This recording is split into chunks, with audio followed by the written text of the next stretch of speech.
I believe we're recording. This is the first time I've recorded myself on video. Whew, I'm just getting used to the camera. Ooh, I am thinner on video. See? Yes. So welcome.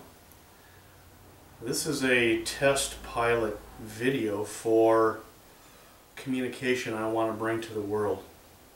And that communication is fathering fathers. Fathering fathers is a concept I came up with, I don't know, maybe a couple of years ago. And the whole conversation is around being the best father you can be. And I guess what's been really holding me from bringing it to the world is I don't know that I'm really the one that's supposed to be doing this. And as I say that, I know beyond a shadow of a doubt I am. So there's an issue of confidence, there's a little fear there, but most recently I've gotten myself to a place through the help of many friends of mine, to step forth, speak my truth, and give my gift to the world. Now, fathering is one of the most passionate, loving, caring things I do in my life. I don't really have any background as far as public speaking. How do you bring something like that out to the world? And what would it take to actually give my gift to the world and be financially free? Right? So I'm trying to figure out how to bring the two worlds together. My gift, the reason I'm on this earth, supporting my family, having the resources I need and truly want. So that's kind of where I've been in the past couple of years. I've done a ton of writing. I've written a bunch about fathering. I've gotten really clear that I'm not an expert. And I don't need to be an expert. What I need to be is willing to start that conversation out in the world. And yes, many others have. And they've done great stuff. I'm bringing my gift. I have two children. I have a daughter, Senya. She is now 16, soon to be 17 in about 4 months. And I have a son, Alec, who is 15. They have given me a wealth of material and lessons in this life to share with other fathers, other men, other dads. And before that, I feel like I've been gifted my own father, Lynn Sanford, who passed away 8 years ago. He was a wonderful example for me. He taught me what it meant to be as a man. He taught me integrity. He taught me how to care. He taught me respect. And I was a difficult child. I was a son that had to push all the buttons. Had to try it for myself. Couldn't take somebody else's wisdom. Had to figure it out on my own. And over the years, that's been difficult. How's the saying go? A genius learns from others. Right? A smart man learns from his mistakes. A genius learns from others. Well, I had to learn from my own mistakes. But I see the gift now in doing that. What I witness in my life today, every time there's an issue that comes up, either between myself and my kids, myself and other people, it's always an opportunity to learn a lesson. And I got off of this notion that I had to be the expert. Well, if you're going to write about fathering fathers, and you're going to teach men how to be fathers, you better be the expert. You better have all the answers. Well, that put like the weight of the world on me, that expectation. And I knew I didn't have all the answers. So I went to the place of, well, I'm a spiritual man. I love God. I have some spiritual gifts. So what I'm going to do is I'm going to simply sit down with a pen and paper, or my computer in this case, and I'm going to listen. And God's going to have the words come through me, and I'm going to write them down on paper. Yes. I'm just going to write them down. And I'll give Him the glory. These are not my words, these are God's words. Don't blame me. And that started to work for a while. It was like, okay, whatever comes to my mind must be God-given, so I'm going to write it down. And I did. Phew. Well, I'm not going to stand here and tell you that it wasn't God-given. I'm just going to simply say this. Where I am at today, I listen and look for the lesson in life. So if I have something going on with my son, he's pissed at me, we're not talking, whatever it might be, I get to take a look at that from the standpoint, from the context of fathering. And what comes to me is, ooh, I gotta write that down. What did I just learn about this? What did my son just learn? And I do ask. I don't try to make it up, not always. And I go and write it down. And what I'm getting for now anyway is that's real. And I don't have the answers in the moment. Many times in the heat of battle, when I'd love to come up with the perfect line, the perfect suggestion, the perfect teaching, and I'm talking about my relationship with my son right now, it's not there. It's not there. So my default is silence. My default is listen. My default is just be with him. And when I listen in silence and just be with him, the words don't matter so much. He knows I'm there for him. He knows I love him. And if I can't find any words at all, there are 3 words that will work in any situation. You probably know what they are. But I'll say them anyway. These words work no matter what the situation is. I love you. I love you. I love you with an open heart. I am committed as a father. And no matter how pissed off you are at me, I will never give up. Now, if I can remind myself that that's what I stand for, and be man enough to speak it in the moment that's the hardest to speak those words, you know what I'm talking about. I'm sure every man has experienced a time with their kids where they just want to, what do you want to do? Hit them? Right? Put them down? Beat them down verbally? You just get so frustrated. In those moments, if you are man enough to step back, just step back and say, what am I committed to here? Now, one trick I use with everybody in my life, it's easiest with my kids, but I do this with men and women. One trick I use, I step back, shut my mouth. In this case, I will see my son when he was 6 years old. I can see it. I mean, I see his facial features. I remember him as 6. I keep pictures of my kids in my wallet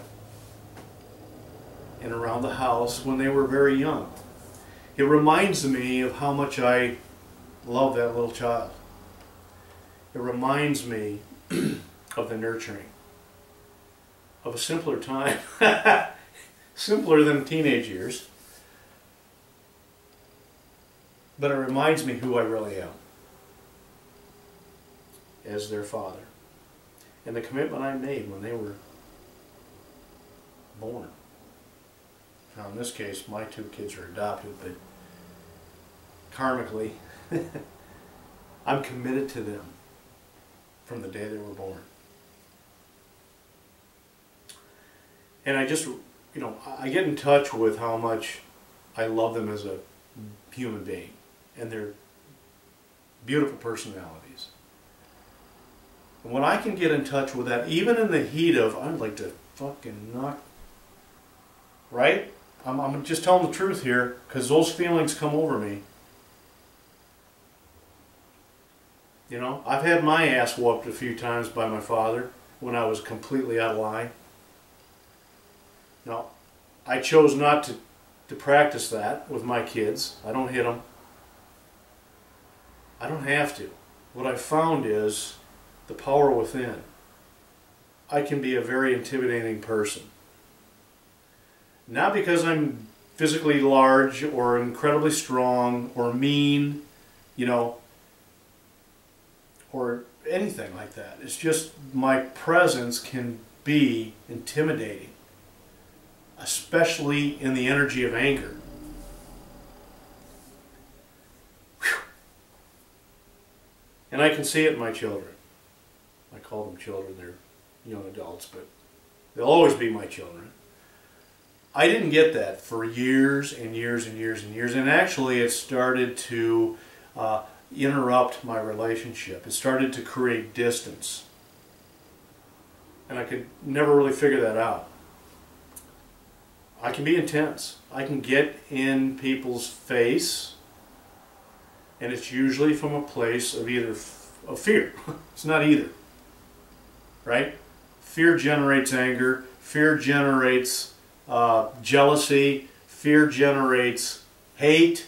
Fear generates frustration. It's all fear-based. So something in me gets triggered, I get afraid, and I intimidate. I'm getting a little off subject here, but this is my first taping, so I'm cool. I'm cool. I feel a little awkward because I feel like I got to stand in one place. I don't have all the cameras to pick my movement up, and yeah. So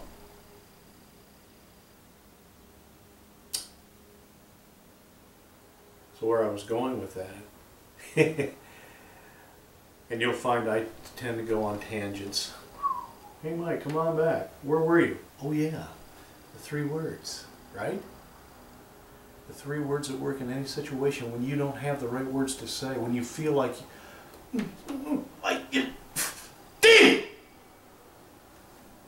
that.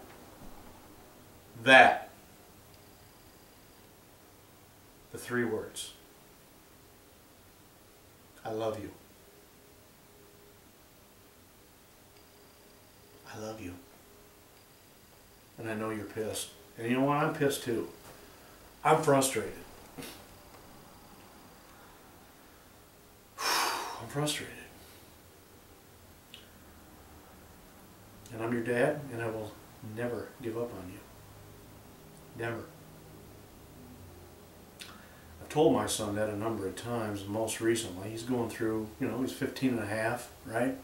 Trying to figure his way out in school, trying to figure his life. He's not very social.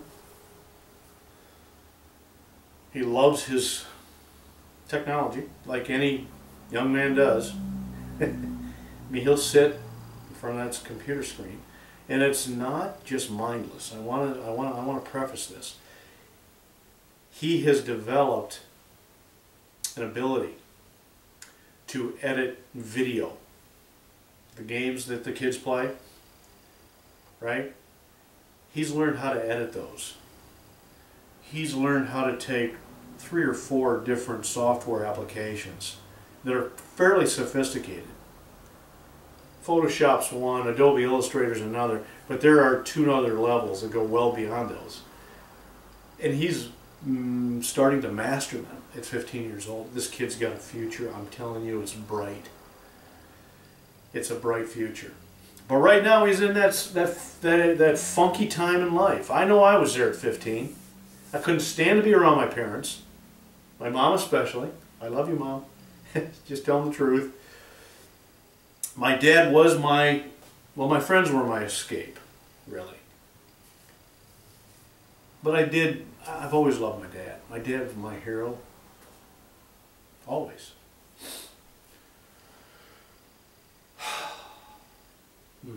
So, I'm stopping myself from going on that tangent. When I talk about my dad, it's like, see you later. You know? Anyway, it's a frustrating time for my son. It's a frustrating time for me. You know, one of the outlets I had as a young man at that age was my father. I pretty much wanted to be like him, man. And what that means is, you know, he was into the outdoors. He was into a little bit of farming. He was into fixing stuff and working with tools. And that appealed to me. So that was a common ground for the 2 of us. We didn't do a whole lot of communication. I remember this distinctly, even into my 30s. My father and I didn't have the ease of communication. I don't know what that was, really. I've tried to analyze that, find the right answer. But what we did have is when we were doing a project together, we could be together. We were just being. And that was good enough for me, man. I got my dad. You know, I could just be with him. And there'd be a few words here and there, a little instruction, you know. And that was cool. And we had this unspoken admiration for each other. Yeah.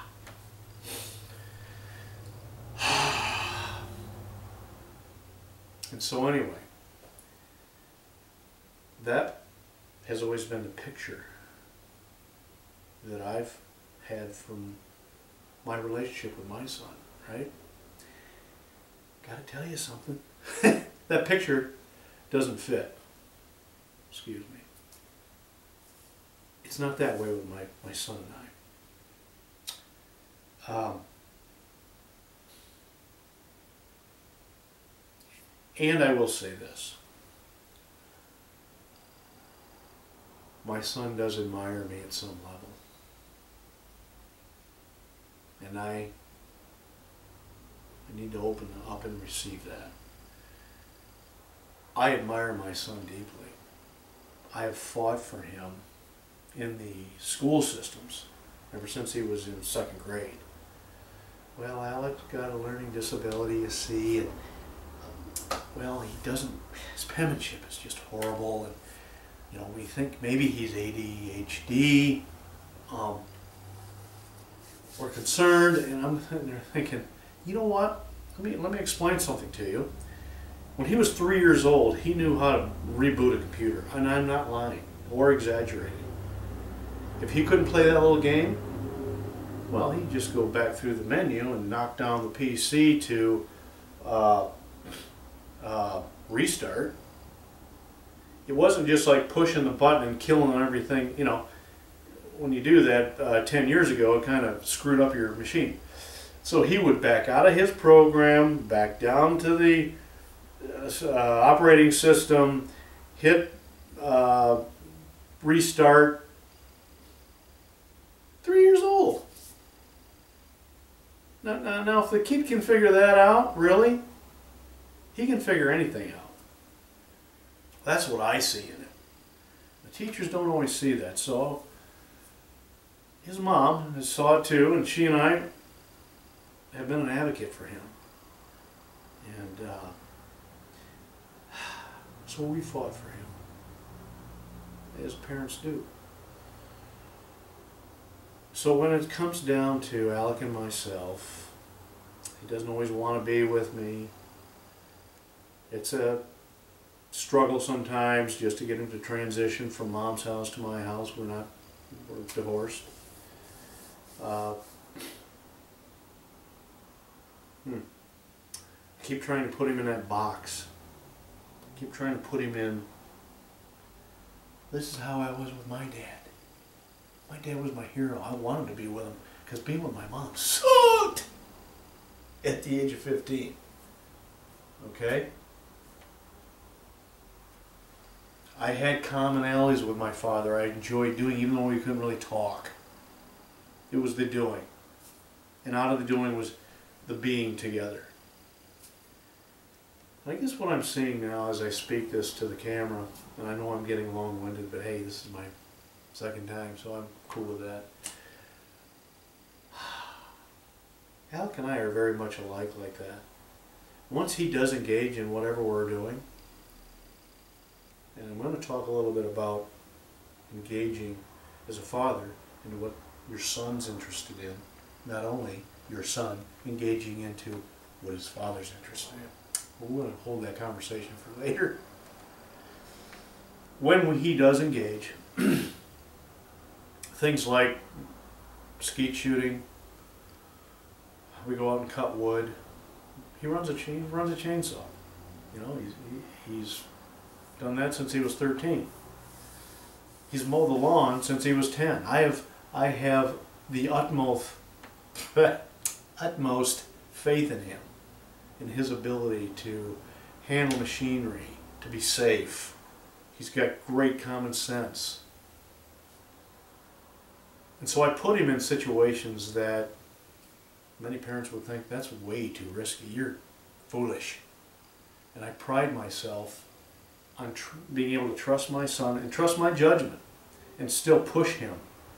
Like, dude, I believe in you, you can handle that saw. Now here's how you're going to do it, right? We're going to be safe and I'm going to teach you the right way. And you can do this.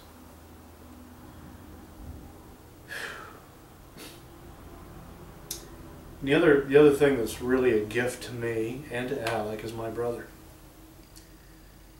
My brother Kevin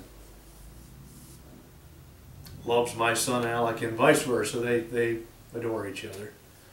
And the three of us together, even when Alec doesn't want to come, once he does, it's like, it's perfect. Yeah. So, I guess the bottom line is, I want loving relationships between fathers and sons, for all dads. And I don't mean this panacea of everything's got to be perfect, because it's not. I mean in the face of whatever the situation is, whatever the circumstance is, whatever it is. My son got in a fight in school the other day and got suspended for 3 days. You know, that sucked. But I got to be honest with him, I was proud of him. I was proud of him for sticking up for himself and not taking shit from some bully. Now, it didn't fit in the rules and regulations of Framingham High School, and I appreciate that, and they got to do what they got to do. But in this case, their rules and regulations didn't serve the highest good of my son, and I had to stand for that. I had to stand for the highest good of my son. And so when we sat with the truant officer and the vice principal and their zero, tolerance policies, cannot fight in school, no, okay. And in the face of that, I've always told my son he has every right to defend himself. Well, he's got to find a different way to handle the situation. It doesn't need to come down to physical blows. Okay. And I've told my son that he has the right to defend himself if somebody attacks him. All right, so we agreed to disagree, basically. But he got to sit there and listen to his father take a stand for him. And that was important. Now he got suspended. He got charged with a misdemeanor. The other kid threw the first punch, right? Crazy damn world we're living in here. But we'll get it rectified. We will get it taken care of. He will not have a record. And we'll move on. And I sat down with him when he did not want to talk to me. And we I just got to tell him, I'm proud of you, Alan. And you can't do this again. Now that's a tough message as a father. I'm proud of you, son, for standing up and swinging back at that kid and then smacking him in the head. And you can't do that again. You can't allow somebody else's anger and dysfunction ruin your future. So next time you're going to have to either walk away or get a teacher or whatever you got to do, but we can't resort to this again, right? Now he was walking around the next 2 days after being suspended and going through that experience. And Mr. Cocky, dude, he was like, he'd start pushing me and taking a swing at my shoulder. You could tell he did some growing up. He built some confidence in himself. He took some ground in his self-esteem. All right? And that's important for a young man. And in this society, there's not much tolerance for that. But you as a parent have to know if that's right for your son or not. Now my son's not, he doesn't go out and pick fights. All right? He doesn't bully people. He's the one that gets bullied. And there's a difference. There's a huge difference. He needed to do what he did to learn about who he really is. And I'm proud of him. So, I'm going to end this right now. I don't know, what's this been, 20, 30 minutes? So my dear friend Naj Zachariah has been encouraging me to step into the world, give your gifts, speak it, start the conversation. Come out of your cocoon, dude. I'm 53 years old. I don't have forever on this earth, right? And if I have this gift that can bring healing to the world through being a stand for fathers, that's my legacy. So thank you, Naj, for encouraging me to be in action, to start the path, start my journey. And it has started. This is just another element of it. So with that, I'm going to bid you well. Have a great day. God bless.